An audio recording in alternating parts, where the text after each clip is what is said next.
देशाच्या राजकारणात सध्या एक व्हिडिओ मोठ्या प्रमाणात चर्चेत आहे।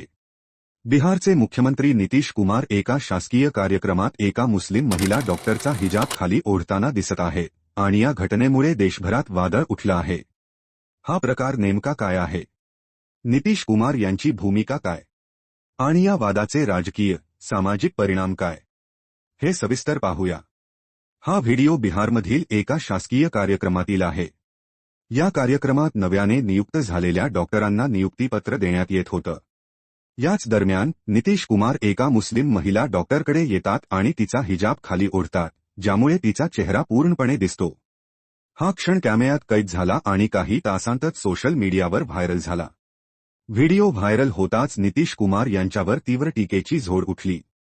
महिला सन्मान, धार्मिक स्वातंत्र्य आणि मुख्यमंत्र्यांच्या वर्तनावर गंभीर प्रश्न उपस्थित केले जात आहेत। विरोधी पक्षांनी या घटनेचा महिलेच्या सन्मानावर आणि धार्मिक अधिकारांवर आघात असा उल्लेख केला आहे। काँग्रेस, डावे पक्ष, महिला संघटना आणि नागरी हक्क कार्यकर्त्यांनी नितीश कुमार यांनी बिनशर्त माफी मागावी अशी मागणी केली आहे। काही ठिकाणी नितीश कुमार यांच्या विरोधात तक्रारी दाखल करण्यात आल्या आहेत।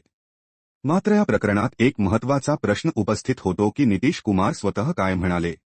आतापर्यंत या संपूर्ण प्रकरणावर नितीश कुमार यांनी स्वतः कोणतीही थेट प्रतिक्रिया, स्पष्टीकरण किंवा माफी दिलेली नाही। त्यांच्या वतीनेही कोणतं अधिकृत सविस्तर निवेदन समोर आलेलं नाही। यामुळेच वाद अधिक चिघळताना दिसतो आहे। दरम्यान काही नेत्यांनी नितीश कुमार यांचा बचाव केला आहे। त्यांचं म्हणणं आहे की हा प्रकार जाणून-बुजून नव्हता, शासकीय कार्यक्रमात ओळख स्पष्ट दिसावी म्हणून असं केलं असावं। मात्र या समर्थनात्मक विधानांमुळे ही वाद कमी होण्याऐवजी अधिक वाढताना दिसतो आहे। राजकीय विश्लेषकांच्या मते हा वाद केवळ एका व्हिडिओपुरता मर्यादित नाही। हा प्रश्न आहे महिलांचा सन्मान, धार्मिक स्वातंत्र्य आणि घटनात्मक मूल्यांचा, विशेषतः एका मुख्यमंत्र्यांकडून अशा प्रकारचं वर्तन स्वीकार्य आहे का? हा प्रश्न आता केंद्रस्थानी आहे। या घटनेचा व्हिडिओ सोशल मीडियावर वायासारखा पसरल्यानंतर राजकीय वर्तुळातून त्यांच्यावर टीका होत असतानाच आता अभिनेत्री राखी सावंत हिनेही संताप व्यक्त केला आहे। राखीने थेट मुख्यमंत्र्यांना प्रश्न विचारत त्यांना जाहीर माफी मागण्याचे आव्हान दिले आहे। नेहमीच वादात राहणाऱ्या राखी सावंतने यावेळी अत्यंत गंभीर विषयावर आपली मतं मांडली आहेत। सोशल मीडियावर शेअर केलेल्या एका व्हिडिओमध्ये ती म्हणते, नितीशजी, मी तुमची मोठी फॅन आहे, तुमचा आदर करते, पण हे तुम्ही काय केलंत? एका मुस्लिम महिलेचा बुरखा ओढणं ही किती शरमेची गोष्ट आहे।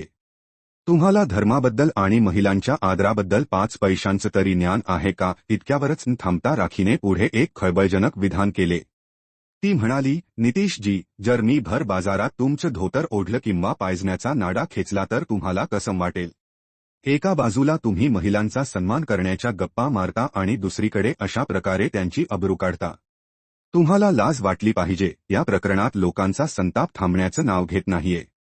हा मुद्दा आता पूर्णपणे राजकीय वळण घेताना दिसत आहे। या पार्श्वभूमीवर बिहारचे मुख्यमंत्री नितीश कुमार यांची सुरक्षा वाढवण्यात आली आहे। सुरक्षा वाढवल्यानंतर आता फक्त उच्च प्रोफाईल आणि निवडक व्यक्तींनाच नितीश कुमार यांच्यापर्यंत पोहोचण्याची परवानगी असेल। ही सुरक्षा व्यवस्था खबरदारीचा उपाय म्हणून अधिक कडक करण्यात आली आहे, जेणेकरून कोणताही संभाव्य धोका वेळीच टाळता येईल। एकीकडे नितीश कुमार यांच्यावर टीकेचा भडीमार सुरू असताना दुसरीकडे त्यांच्या स्पष्ट भूमिकेकडे देशाचं लक्ष लागलं आहे। नितीश कुमार माफी मागतात का, की या वादावर स्पष्टीकरण देतात? हे पाहणं आता महत्त्वाचं ठरणार आहे। तुमचं याबद्दलच मत आम्हाला कॉमेंटमध्ये नक्की सांगा आणि आमच्या चॅनलला सबस्क्राईब करा।